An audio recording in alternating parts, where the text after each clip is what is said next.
If you enjoy what you hear here today, please consider supporting me on my Patreon page. Every dollar helps, and you get to see content that you won't see here. Chapter 29.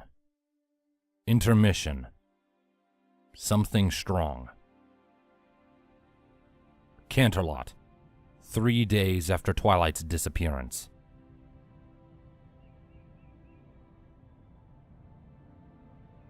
Celestia was roused from her nap as the commotion from outside reached her ears, causing them to flick. Blinking owlishly, her eyes began to focus, revealing the stack of paper she had been working through. A sheepish smile crossed her muzzle, and she tried to remember the last time paperwork had caused her to drop off. She was interrupted again as the noise outside nagged at her attention.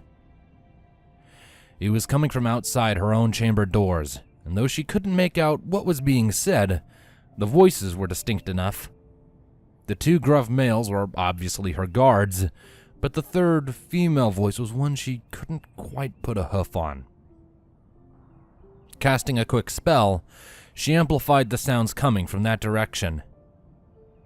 The princess said she was not to be disturbed. One of the guards, a stalwart shield as Celestia noted, stated in a passive-aggressive manner. I don't care what she said hours ago, I demand to talk to her now! She could have sworn she knew that voice, and a feeling of irritation crept into her mind. You don't get to demand anything, ma'am, the second guard rebuffed. That was definitely quick blow. She said she could only be disturbed in the event of an emergency or by her family. Family? The mayor shouted. Family? We've known each other for years. Her niece is married to my son, and we both call the same mayor our daughter. The only way I could be any more family is if I married the damn princess myself. Celestia's ears flattened against her head. With everything that had been going on, she had completely neglected to involve Twilight's other mother, Twilight Velvet. The realization felt like a lead weight in her stomach, and shame coursed through her veins.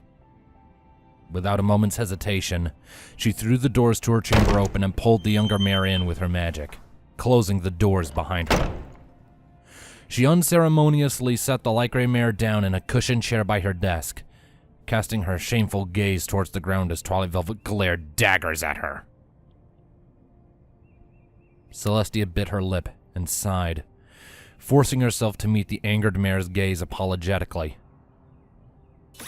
Her horn flickered in its soft yellow glow, and a tea tray with a few pastries set on it floated over to the other unicorn.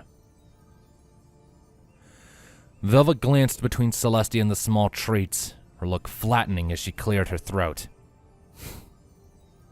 Now is hardly the time to think tea and cookies are going to fix this princess, she hissed. I can't apologize for not telling you sooner. How much do you already know? Shining armor only lets slip so much. She pointed at the tray. But it was enough to know that I'm going to need something stronger. In a flash of yellow light, the contents of the tray disappeared, being replaced with a set of wine glasses and 2 bottles of an expensive vintage. Celestia reached for a glass, but her eyes became as wide as saucers when Velvet instead reached for the bottle, popped the cork, and stuck the neck straight into her muzzle. After a few seconds, Velvet came up for air.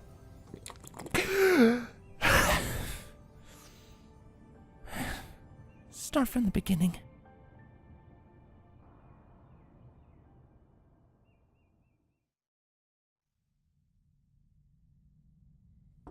Three knocks rebounded off of Celestia's door, and Luna frowned when no answer came. Sister? Sister, are you in there? She sat silent for a moment. Tia, this is no time for games.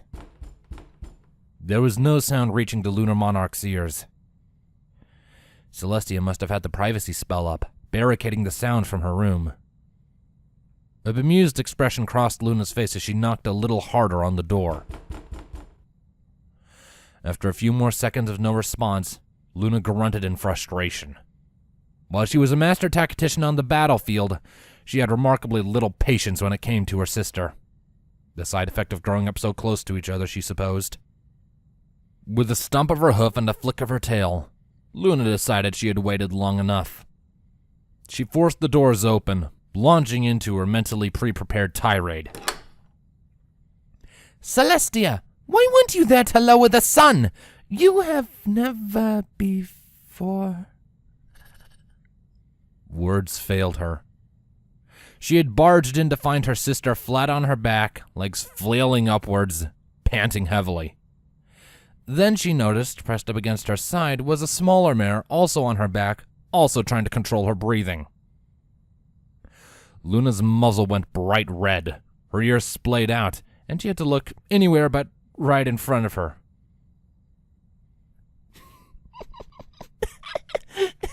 And then, after 3 hours of frantic searching, we find her sleeping in her bucket fart.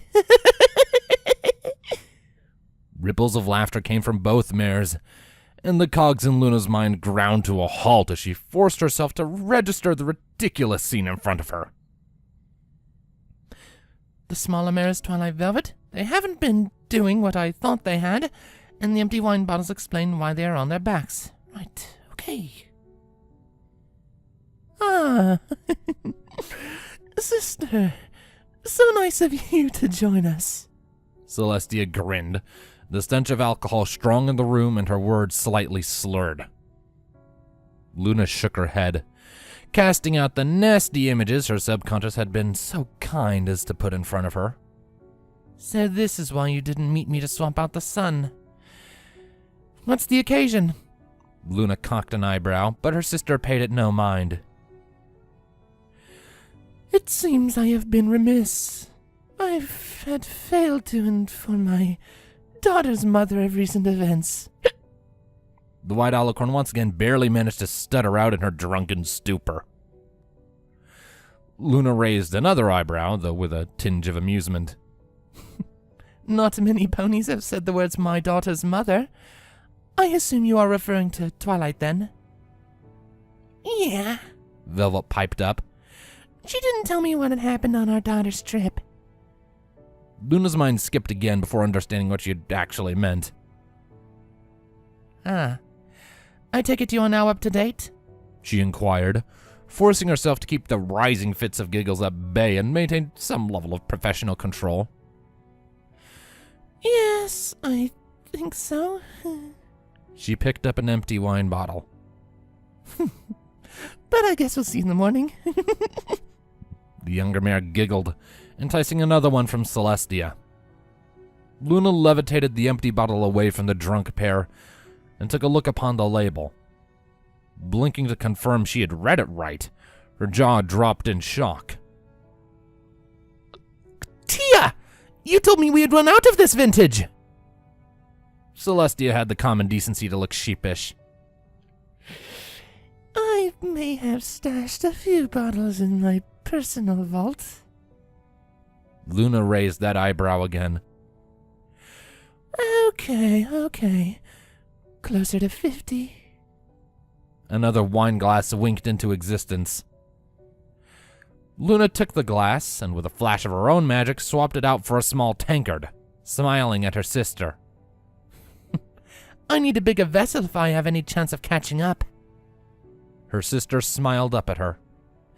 So where were you? Luna settled onto one of the room's oversized seating pillows, promptly taking a large swig of the filled tankard. Velvet was just telling me about the time Twilight went missing during Magic Kindergarten for the 5th time? Oh, then please, do continue. Luna turned to Velvet. Well, Velvet grinned as she went into the ridiculous stories of Twilight's full-hood crusades. The odd little bunch enjoying themselves as they drank to their heart's content, making the most of the time while they could.